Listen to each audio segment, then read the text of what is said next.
안녕하세요. 엔타임 강사 강현입니다. 오늘 엔드타임 187강, 엔드타임 포인트 10강입니다.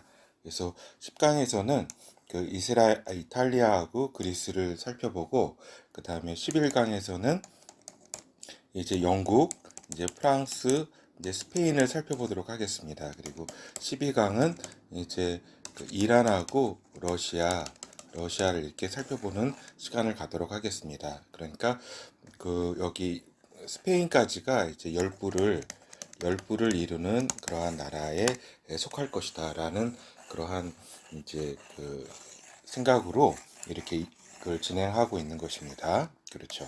그래서 보면은 이탈리아하고 그리스가 이제 앞으로 나타날 후 로마 제국 즉 10개국 연합의 주축을 이루는 나라가 될 것이다. 왜냐면은 명분적으로 전 로마 제국을 이루었던 나라이고 전 로마 제국의 후계자라고 할 수 있다. 명분적 후계자. 그래서 이탈리아하고 그리스를 빼면은 뭐 이렇게 다른 나라가 이렇게 후 로마 제국의 어떤 그런 걸 이렇게 후계자로 이렇게 주장하기는 좀 어렵다 하겠죠. 그렇죠? 그렇다면은 우리가 이제 로마 제국에 대해서 이제 간략하게 살펴보도록 하겠습니다.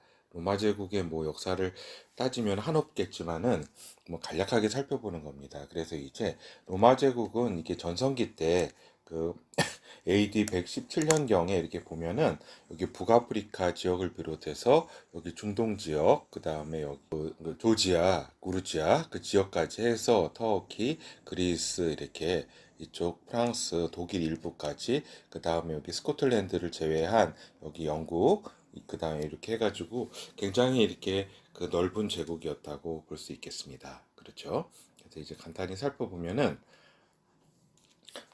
전 로마 제국의 역사. 그래서 로마 제국은 기원전 제 8세기경에 로마에서 왕정으로 출발을 했다. 그리고 이제 기원전 이제 109년경에 공화정을 수립했다. 그리고 이제 기원전 27년경에 옥타비아누스가 제국을 성립하게 된다. 그러니까 곧 이제 군주가 이렇게 되는 것이죠. 그렇죠? 그러니까 어떻게 보면은 공화정에서 이렇게 제국이 되는 거 이것은 이제 옛 시대로 치면은 정치 발전입니다. 정치 발전. 그러니까 사사기 이스라엘 역사에서 사사기 시대에서 이제 저희가 되잖아요. 왕정이 되잖아요. 그렇죠? 여기 이러한 시대에서 왕정이 되는 것이 그 당시에는 어떤 역사적인 좀 발전이었습니다. 지금 생각하면은 제국이 되고 막 왕이 되고 이런 그런 것이 어떻게 역사 정치 발전이라고 할 수 있겠지만 역사적 이렇게 발전 단계에 있어서 이걸 이렇게 강력한 어떻게 보면은 군주의 어떤 전제적인 힘 권세를 모아진다는 뜻이잖아요. 그렇죠? 이렇게 이렇게 귀족 중심으로 분열된 힘이 하나로 모아진다는 뜻에서 이렇게 어떻게 보면은 고대 사회에서는 정치적 발전이었다 이렇게 볼 수가 있겠습니다.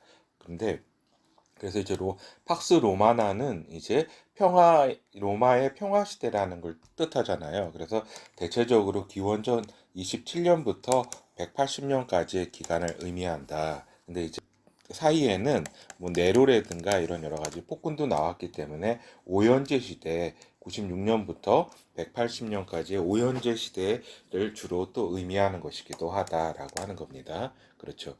그래서 이 로마 제국은 분열기 요 3세기 때에는 굉장히 그러니까 여기 한 35년에서 85년 정도 사이에 25명의 이제 황제가 바뀌었다. 서로 이제 뭐 서로 암살하고 이제 쿠데타를 일으키고 막 이러한 과정이었다라고 하는 겁니다. 그래 그때에 디오클레티아누스가 이제 제국을 이제 분할 통치를 285년에 이제 효율적으로 그 통치하기 위해서 분할해가지고 분할 통치가 이루어지죠. 이때 이제 완전히 동서 이렇게 로마 제국으로 분열된 게 아니라 이게 나누어서 좀 통치하는 거죠. 근데 이제 콘스탄티누스 대제가 이제 로마에서 콘스탄티노플로 이제 천도를 했다. 330년에. 그렇죠. 그리고 이제 동서로마 제국이 이제 395년에 이제 정식으로 분열을 하게 된다. 그래서 이제 서로마 제국은 이제 395년에서 이제 476년까지 이제 황제 로물루스 아우구스투스가 이제 게르만족 친위 대장 오토 아케르이에서 이제 강제 이제 폐위가 되고 멸망을 하게 된다. 이때가 이제 그 5세기 이렇게 중후반이라고 할 수가 있겠죠. 그렇죠? 이때는 이제 전에도 터키를 살펴보면서 우리가 살펴보았지만 훈족, 흉노족이죠. 흉노족이 이제 게르만을 치게 되고 게르만이 이제 많이 이제 그 로마 지역에 이제 많이 이렇게 오게 됐어요. 오게 되고 이제 용병으로도 많이 이렇게 쓰이게 되고 그랬죠. 결국에는 이 오토 아케르에 의해 가지고 이제 그 서로마 제국이 이렇게 멸망하게 되는 그런 상황까지 오게 되는 거죠. 그리고 이제 동로마 제국의 이제 1453년에 이제 콘스탄티누스 11세가 이제 마지막으로 이제 그 멸망하게 되는 거죠. 이때는 이제 그 오스만 터키에 의해 가지고 이제 동로마 제국은 멸망을 했다 이 말입니다. 그렇죠. 우리가 살펴보면은 여기가 이제 그리스를 중심으로 해가지고 터키 이 중심으로 이제 동로마 제국이라 그래서 비잔틴 제국이라고도 하고 요 이제 이탈리아, 프랑스를 중심으로 해가지고는 이제 서로마 제국이라고 이렇게 우리가 할 수 있다라고 하는 겁니다. 그렇죠. 그래서 이제 그 로마의 중심이 이제 서로마에서 이제 동로마로 이동하게 되었다. 그러니까 수도도 아까 위에서 살펴본 것처럼 330년에 이제 콘스탄티누스 대제가 그 지금의 이제 지금의 이스탄불이죠. 콘스탄티노플로 이제 이동하게 되면서 그 로마의 중심은 서로마에서 이제 동로마로 이동하게 되었다. 그리고 그 동로마는 로마적 요소와 함께 그 지역에 있었던 그리스 문화 요소를 이렇게 품게 되었고 비잔틴 제국으로도 불리게 되었다라고 하는 겁니다. 그리고 이제 로마 제국의 이제 상황들을 보면은 로마 제국과 이제 군대는 이제 그 뗄래야 뗄 수가 없는 그런 관계이다. 그러니까 강력한 이제 군대에 의해 가지고 그 식민지 정복 사업에 의해서 이제 그 어떤 제국이 이제 지탱이 되었다라고 하는 겁니다. 그래서 이제 군대에 20년을 근무하게 되어 있었고 이제 마치면서 시민권을 부여했다. 그리고 군의대 같은 경우는 16년 근무를 했고 시작하면서 시민권을 부여한 이런 특징이 있었다. 그렇죠. 그래서 요 군대에 이렇게 장군들이 이제 황제가 되는 경우가 많이 있었다라고 하는 겁니다. 그렇죠. 그리고 이제 그 동서 로마 제국이 이제 그 멸망하게 되면서 로마 제국을 이제 자처하게 되는 그러니까 로마 제국이라는 거는 어떻게 보면 서양 문명에 있어서 호수와도 같다. 그래서 모든 것이 서양 문명의 모든 것은 로마 제국으로 이렇게 모여지게 되고 또 로마 제국으로부터 다 이렇게 그 나라들이 생겨나고 그러한 세력들이 생겨났다. 그래서 이제 그 호수와 같이 이렇게 비유하는 경우가 있다라고 하는 겁니다. 그렇죠.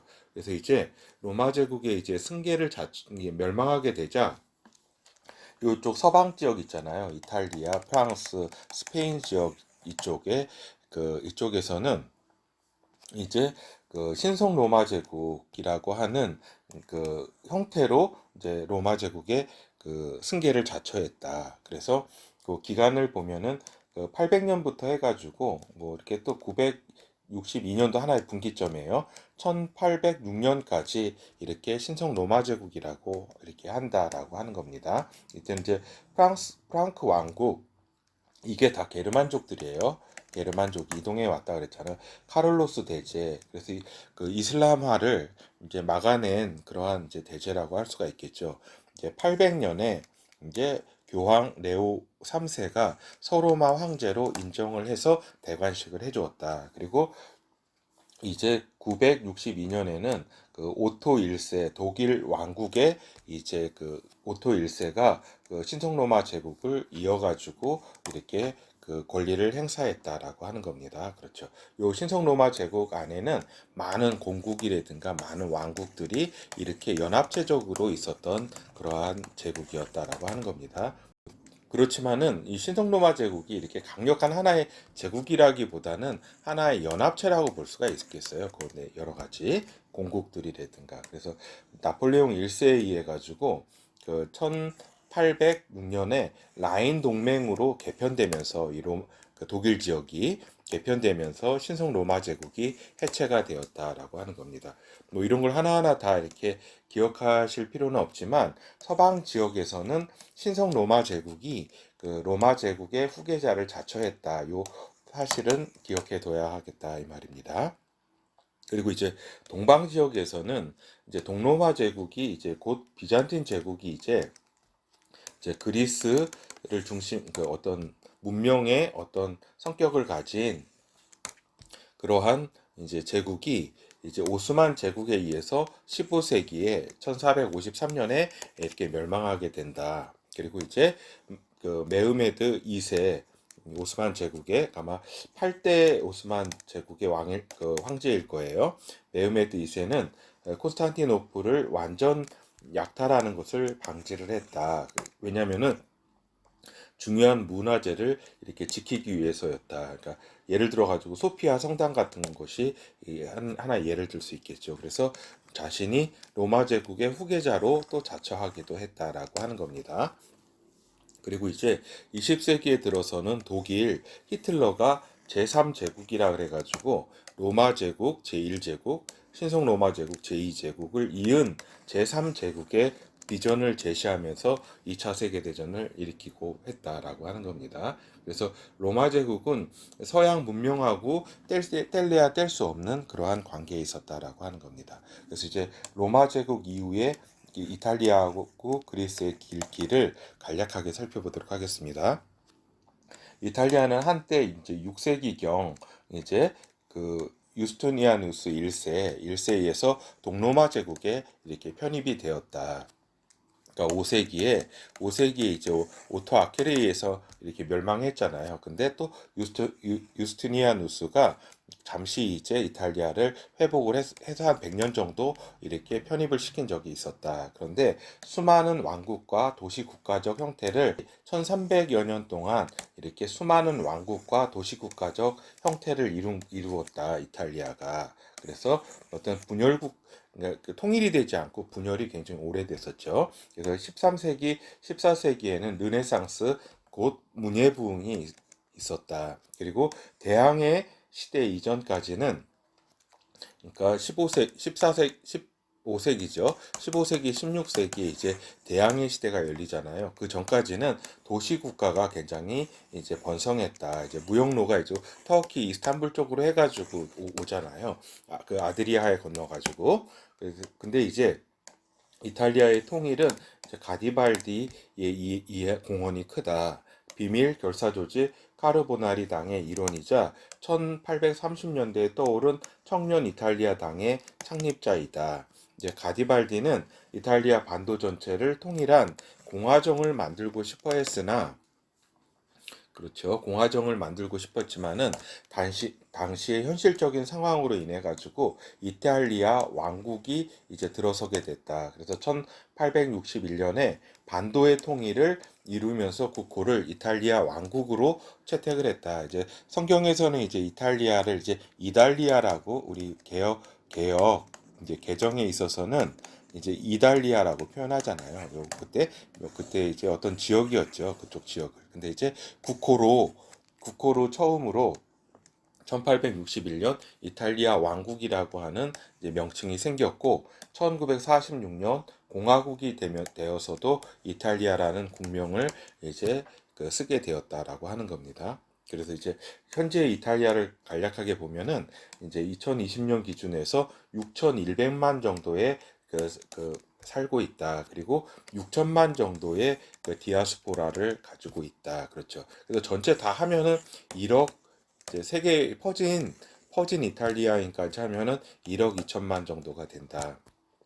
그리고 공화국이고 2015년부터는 세르조 마탈렐라 대통령이 이제 그 대통령인데 7년 그 기간을 가지고 이제 그 의회에서 선출하는 그러한 상황이다. 그리고 실질적인 권력은 총리가 정부 수반을 이끌고 있다. 그리고 현재 총리는 주세페 콘테 총리라고 할 수가 있겠다.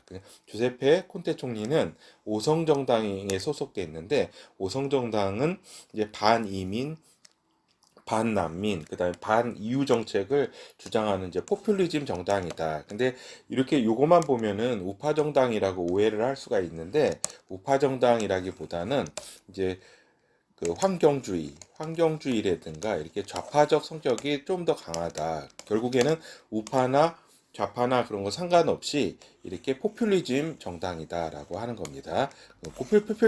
포퓰리즘 딱 나오면 어떻게 돼요? 이건 이제 남미화처럼 이제 그렇게 경제가 발전하지 못한다는 거는 이제 알 수가 있겠죠. 그래서 이제 로마는 로마 교황청이 있는 도시로서 뭐 이건 다 아는 사실이고 이탈리아의 수도이자 바티칸 시국이 있는 곳이다. 지금 그리고 이탈리아는 EU의 일원이자 G8, G20에 속한다. 경제가 어려워지기 전에는 세계에서 8위에서 10위권 정도의 국가라고 할 수가 있겠다. 산업으로는 관광, 그 자동차, 패션 산업 등이 유명하고 우리가 이제 피자나 파스타의 원조국, 그다음에 오페라 이런 것이 유명하다 원조국이라는 거는 잘 아시리라 생각이 됩니다. 근데 이제 2000년에 이제 연대에 들어서면서 경제 침체가 있었고 2008년에 금융위기, 그다음에 이제 이탈리아가 이제 지역적으로 소득 격차가 좀 심하다라는 사실입니다. 그래서 2020년 이탈리아는 이제 코로나 이제 사태로 인해 가지고 직격탄을 맞아 가지고 3만 5천 명이 이렇게 사망을 했다. 그리고 경제가 불안하고 정치가 이렇게 여러 가지 불안한 상황에 있다라고 하는 겁니다. 특히 경제가 그렇지 않아도 불안한 이제 포퓰리즘으로 인해 가지고 불안한 상황인데 이제 코로나까지 겹쳐 가지고 좀 여러 가지 어려운 상황이다. 근데 이제 그 2차 세계대전 이후부터는 그 나토의 일원으로서 그 냉전 시대에 지중해에서 러시아의 그를 방어하는데 상당한 역할을 했다라고 하는 겁니다. 그래서 이탈리아를 빼고서는 이탈리아의 그 후 로마 제국이 앞으로 나타날 때인데 거기에 이제 지분권이 있다라고 우리가 여길 수 있겠습니다. 그러니까 이탈리아가 빠진 후 로마 제국은 어떻게 보면 상상할 수 없는 것이다라고 말씀드릴 수 있겠습니다. 그리고 이제 그리스라는 나라도 그 이탈리아와 마찬가지로 이제 그 동로마 제국의 어떤 주축이었기 때문에 또 그리스를 빼고서는 후 로마 제국을 또 생각해 볼 수 없다라고 하는 겁니다. 그래서 이제 그리스는 로마 제국의 영토에 BC 63년경에 이제 셀루쿠스 왕조가 이제 그 막을 내리면서 편입이 되었다. 그리고 이제 그 동서로마가 이렇게 갈라지게 되면서 동로마 제국의 어떤 중심이 되었다. 그래서 오스만 제국에 편입이 되었고 15세기에 그래서 오스만 제국에서 이제 그리스가 이제 독립을 하게 되는데 독립을 선언한 거는 1821년 3월이고 이것이 이제 국제적으로 승인된 거는 1830년 2월이었다라고 하는 겁니다. 그렇죠. 그래서 현재 이제 그리스는 대략 인구가 1061만 명 정도다. 2020년 기준. 그렇죠. 그리고 이제 이탈리아에 비해서 상당히 이렇게 그 인구 면에서나 여러 가지 그 국력 면에서는 한참 또 뒤처진다라고 하는 겁니다. 그래서 이제 정치 체제는 공화제와 의원 내각제입니다. 대통령은 카데리나 사켈랄로플루, 그다음에 총리는 키리아코스 미초타스키인데 이제 2019년 현재 1인당 GDP는 19,568달러 정도. 그다음에 GDP는 한 28위 정도 한다. 이 정도는 대략 우리가 살펴볼 수 있겠고, 이제 해운업이 굉장히 발달했는데, 해운업이 발달하게 된 거는 그 앞에 보면 에게해라든가 굉장히 많은 섬이 있잖아요. 그렇죠? 많은 섬이 있기 때문에 해운업이 발달할 수밖에 없다. 그리고 이제 관광업이 상당히 발달돼 있다. 그래서 2010년경에 그리스도 이제 경제 위기를 겪게 되었다. 그러니까 이탈리아도 그렇고 또 그리스도 그렇고 이렇게 좀 경제라든가 이런 게 활기차지 않고 포퓰리즘에 의해 가지고 그다음에 이제 그 도덕적 해이 이런 것들이 이렇게 사회 전반을 이렇게 감싸고 있다라고 하는 겁니다. 그래서 이 그리스도 냉전 시절에 있어서는 나토의 일원으로서 이렇게 그 소련을 막는 중요한 국가였다라고 하는 겁니다. 그래서 위에서 살펴본 것처럼 후 로마 제국에 있어서의 지분권이 우리가 그리스를 생각해 볼 수 있겠다. 그래서 열부를 이루는 뿔의 나라를 이제 가장 먼저 생각해 볼 때 그리스, 그러니까 이탈리아 그리스를 생각해 볼 수 있다. 그러니까 이탈리아 그리스가 빠진 후 로마 제국은 생각해 볼 수 없다라고 하는 겁니다. 그렇죠. 이제 이 두 나라가 이후에서도 지금 이제 변방 나라고 이제 소외감을 많이 느끼고 있다. 그래서 이러한 소외감이 나중에 여기 북부 유럽과 이제 남부 유럽이 이제 어떠한 원인인지는 아직 모르겠지만 갈라서게 되면서 이제 지중해권 이렇게 연합이 이제 공동체가 성립이 될 텐데 일단 이런 소외 이후에서의 변방 같은 그런 소외도 한몫을 차지할 것이다라고 하는 겁니다. 그래서 경제력, 정치력은 조금 이 EU 가운데서도 좀 하위권에 이렇게 있다. 그리고 둘 다 이제 이민으로 이제 중동 지역에서 또 북아프리카, 리비아 지역에서의 내전으로 이제 이민으로 몸살을 앓고 있다. 그래서 10년대는 유럽은 점차 난민의 유입으로 골머리를 썩기 시작했는데 이 난민들 상당수의 최종 목적지가 이제 이탈리아다라고 하는 겁니다. 이제 공식적인 이제 그 난민 숫자만 70만 명인데 실질적으로는 통계에 잡히지 않는 사람은 훨씬 많겠죠. 한 뭐 두 배 정도는 우리가 생각해 볼 수 있다라고 하는 겁니다. 공식적인 숫자만 70만 명이라고 하는 겁니다. 그리고 특히 이탈리아는 이제 역사적으로 리비아와 관계가 있었기 때문에 리비아에서 북아프리카 지역에서 이탈리아로 많이 이렇게 넘어온다. 그리고 이제 그리스는 유럽으로 가는 관문이기 때문에 시리아 난민들이 그리스를 많이 거쳐가지고 이제 유럽으로 가는데 또 그리스에서도 많이 이렇게 난민이 있다라고 하는 겁니다. 그렇죠. 그래서 이제 현실적으로는 이탈리아 그리스가 지중해권 생활권에 이렇게 속한다. 그리고 우회가 알프스 산맥도 있고 막 이렇잖아요. 그렇기 때문에 오히려 이제 지중해를 중심으로 한 어떤 무역이 활발해지고 하는 것을 이제 이탈리아나 그리스가 바랄 수밖에 없다는 겁니다. 그래서 후 로마 제국 10개국 연합이 출발할 때에는 아주 적극적으로 참여할 나라들이다라고 하는 겁니다. 지금의 체제로서는 두 나라가 특별한 희망이 있는 것은 아니다라고 하는 겁니다. 그렇죠. 그래서 이제 결어를 이제 살펴보도록 하겠습니다. 예, 후 로마 제국에 꼭 참여하게 될 나라가 이탈리아와 그리스다라고 하는 겁니다. 그래서 우리에서도 방금 말씀드렸지만 이탈리아 그리스가 빠진 후 로마 제국 10개국 연합은 생각할 수 없다라고 하는 겁니다. 그리고 이제 두 나라의 국력이 이제 약하기 때문에 하나의 로마 제국의 부흥을 이 이탈리아나 그리스가 강하면은 그 기치를 걸고서 이렇게 중심으로 나서겠지만은 그렇지 이 두 나라의 국력이 그렇게 강하지 않기 때문에 이렇게 10개국 연합의 성격으로 후 로마 제국이 나오게 되는 것이다라고 하는 겁니다. 그리고 이제 후 로마 제국은 마지막 때에 나타날 것이라고 이렇게 예언되어 있기 때문에 반드시 나타난다. 그런데 10개국 연합은 정치 경제적으로 느슨한 형태의 연합이라고 하는 겁니다. 근데 이제 그렇죠.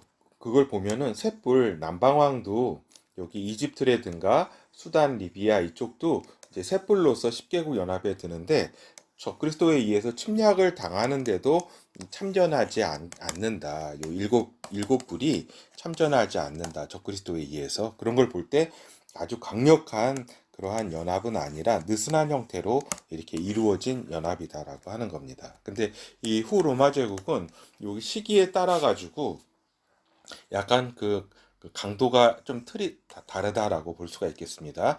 요 그 적그리스도 체제 그 제국 내에서는 이제 10개국 연합이 이제 강력한 연합이 돼 가지고 연합이 돼서 그 적그리스도 체제를 뒷받침한다라고 하는 겁니다. 그렇죠. 그리고 여기 임박기 마지막 때에 지금 임박기에 있어서 이제 요 끝부분에서 이제 출연을 할 임박기 중에서도 끝부분에 이제 그 후 로마 제국이 출연할 텐데 이때는 그 약한 연합이다. 이렇게 그리고 여기가 이제 강한 연합 해서 이렇게 뒷받침하고 그리고 요 전 3년 반 기간 동안에 이제 요 초기에 세 뿔을 적그리스도가 침략을 해서 장악을 하고 나머지 일곱 뿔을 이제 전 3년 반 기간 동안에 복속을 시킨다라고 하는 겁니다. 알겠죠? 세 뿔은 무력에 의해서 그 다음에 그 일곱 뿔은 정치력에 의해서 복속을 시킨다라고 하는 겁니다. 그렇죠? 그래서 이 후 로마 제국은 이제 마지막 때라고 하는 특수한 이제 환경에서 가능한 것이다. 이것이 마지막 때가 아니라고 한다면은 뭐 이렇게 그 반드시 나타나야 될 그런 이유는 없는 거죠. 그렇지만은 마지막 때 이렇게 후 로마 제국이 나타나서 이제 적그리스도를 뒷받침하는 열개 나라, 열왕, 열왕, 그렇죠. 열왕이 이제 적그리스도를 뒷받침한다고 성경은 기록해 있기 때문에 이 일은 이제 곧 이루어질 것이다라고 하는 겁니다. 그래서 우리 마지막 때 엔타임 센터가 가장 핵심적으로 이제 그 하나의 그 이정표로 삼는 것은 후 로마 제국이 이제 출현하는 것이다. 그렇죠. 이 출현은 이제 마지막 때 7년 요 7년 요 기간 전에 그것이 시작되기 전에 출현한다라고 이제 다니엘서의 그 예언을 이제 분석해 보면 나오기 때문에 우리가 요 후 로마 제국의 이렇게 출현은 우리가 지금 굉장히 예의주시를 해야 한다. 그 중에서도 이제 이탈리아하고 그리스는 반드시 여기에 참여하게 될 수밖에 없는 나라이다라는 사실을 말씀드리면서 강의를 마치도록 하겠습니다.